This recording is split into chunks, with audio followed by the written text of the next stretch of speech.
पितृ दिवस।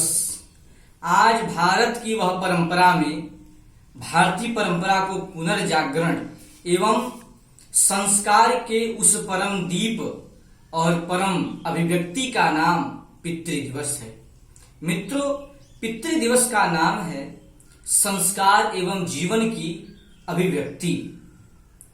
भगवान राम के जीवन से जुड़ी हुई कुछ बातें हैं, भगवान श्री कृष्ण के जीवन से जुड़ी हुई कुछ बातें हैं जो हमें यह सिखाता है कि पितृ दिवस क्या है।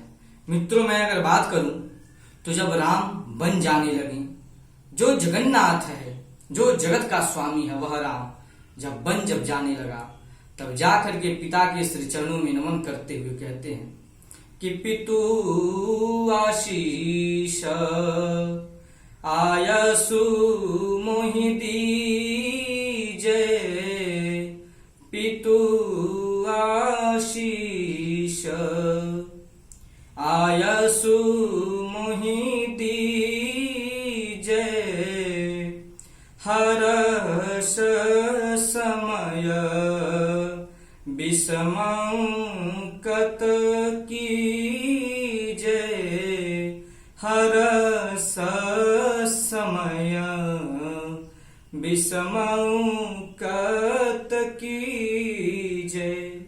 हे प्रभु, हे तात, हे स्वामी, हे पिता, हे देव तुल्य पिता, मैं अब वन के लिए प्रस्थान कर रहा हूं। आप मुझे अपना आयश प्रदान कीजिए, अपना आशीष प्रदान कीजिए। पितु आशीष आयसु मुहि दीजे, मैं आपके आशीष के लिए आया हूं, आशीष दीजिए। देखिए, पितु शब्द का जो यहां पर विश्लेषण गोस्वामी तुलसीदास जी ने किया है, इससे हमें प्रतीत होता है और भगवान राम के चरित्रों से हमें यह प्रतीत होता है कि पिता अपने जीवन में कितना आवश्यक है। पिता का अर्थ है संरक्षक, पिता का अर्थ है आपके जीवन की अभिव्यक्ति, जैसा मैंने पूर्व में कहा। और तो और जब सुमित्रा लक्ष्मण जी जब वन के लिए जब जाने लगे तो माँ सुमित्रा से आज्ञा लेने के लिए आए, तो माँ सुमित्रा जी ने लक्ष्मण जी से कहा कि तात तुम्हारी मातु वैदेही, हाँ तात तुम्हारी मातु वैदेही, पिता राम सब भांति स्नेही, पिता राम सब भांति स्नेही। हे तात, तुम्हारी माता श्री जानकी जी श्री वैदेही हैं, श्री जी हैं, और पिता जो जगत के दाता हैं, जगत के पालन पोषण हैं, वह पर ब्रह्म परमात्मा भगवान राम आपके पिता हैं। क्यों, आखिर क्यों भगवान राम को ही माता सुमित्रा जी ने कहा? माता सुमित्रा जी यह बताना चाहती हैं लक्ष्मण जी को कि पिता में जो जो कारण वस्तु प्रधान होती है, अर्थात जो जो स्वभाव पिता में होता है, वह भगवान रामचंद्र जी में उनके स्वभाव में कूट करके भरा हुआ है। यह आप जान लो। जीवन में पिता का अर्थ यही है मित्रों कि पिता हमारे जीवन की कुछ पंक्ति हैं। उन पंक्तियों को मैं अगर कहूं तो पिता का अर्थ आपको पता चल जाएगा कि जीवन में पिता क्या है। कहते हैं पिता जीवन है, संबल है, शक्ति है। पिता सृष्टि के निर्माण की अभिव्यक्ति है। पिता अंगुली पकड़े बच्चे का सहारा है। पिता कभी कुछ खट्टा कभी कुछ खारा है। पिता पालन है, पोषण है, परिवार का अनुशासन है। पिता धौंस से चलने वाला प्रेम का प्रशासन है। पिता रोटी है, कपड़ा है, मकान है। पिता छोटे से परिंदे का बड़ा आसमान है। पिता अप्रदर्शित अनंत प्यार है। पिता है तो बच्चे को इंतजार है। पिता है तो बच्चे को इंतजार है। पिता है तो बच्चे को इंतजार है। पिता है तो अपने जीवन की उस सारे खुशियों का उसको इंतजार है। जो खुशी उसको ईश्वर न दे सका, उसकी भी वह इंतजार में, उस पिता से वह प्रेम की अभिलाषा में डूबा रहता वह परिवार है।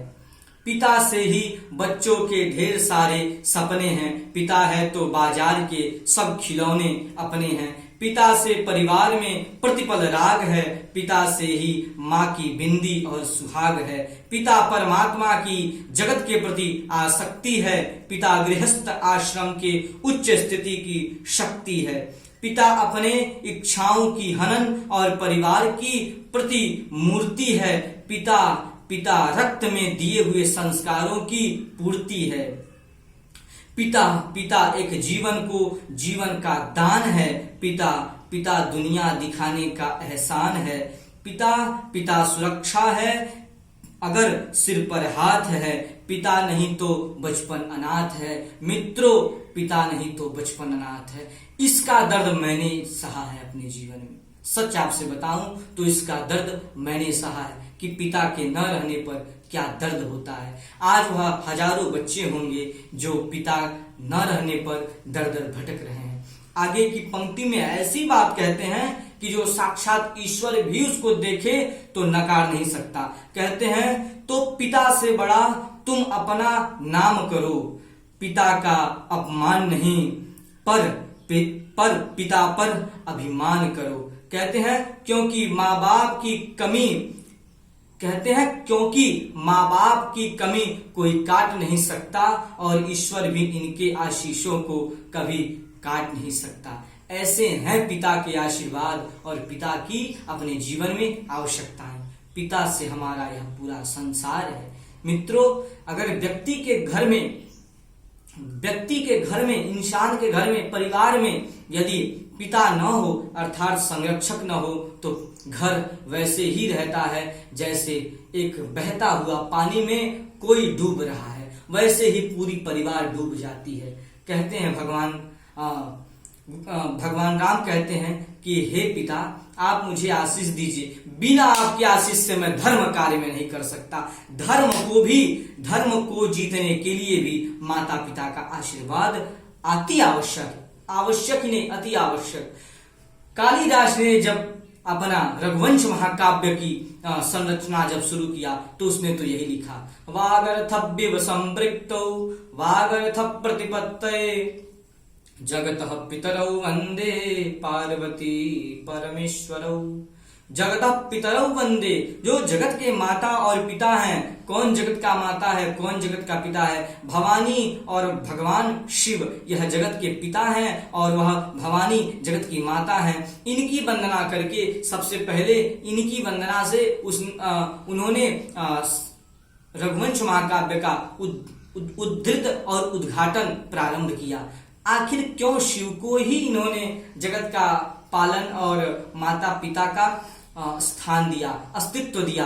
क्या कारण था मित्रों? तो कहते हैं कि शिव का अर्थ है मंगल, शिव का अर्थ है मंगल, शिव का अर्थ है कल्याण स्वरूप। और हमारे परिवार का, हमारे इस पूरी सृष्टि का जो पिता है वह सिर्फ वही मंगल कर सकता है जो मंगल स्वरूप हो, मंगल का कारण हो, जो कल्याण स्वरूप हो। तो मित्रों, आज यही रहा पितृ दिवस पर पिता का अस्तित्व क्या है हम उसे भूले ना। और कृपा करके मेरा करबद्ध निवेदन कि माता और पिता को, इन दोनों लोगों को कम से कम हम अपने घर में देवता की तरह पूजें।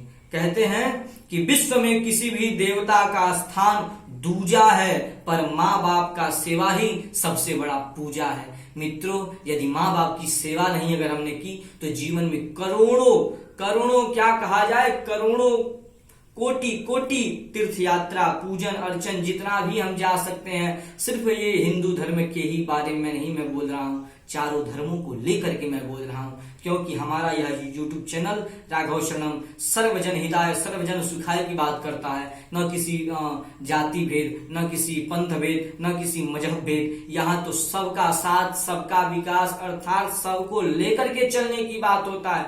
और यही हमारी एक नई सोच है, यही एक हमारी नई इंडिया का सोच है मित्रों। और यह भारत कि भारतीय परंपरा से ही स्थापित हो सकता है। आइए मित्रों, इन्हीं सब के साथ आप लोग से मैं विदा लेते हुए यही मैं कहूंगा कि माता और पिता को कृपा करके वृद्धाश्रम में न भेजा जाए, सिर्फ अपने घर में रख करके और उनका पूजन किया जाए। वह जीते जागते देवता हैं। मैंने अपने जीवन में इसका अनुभव किया, आप भी इसका अपने जीवन में अनुभव करें। इसी के साथ आप लोग से नमस्कार।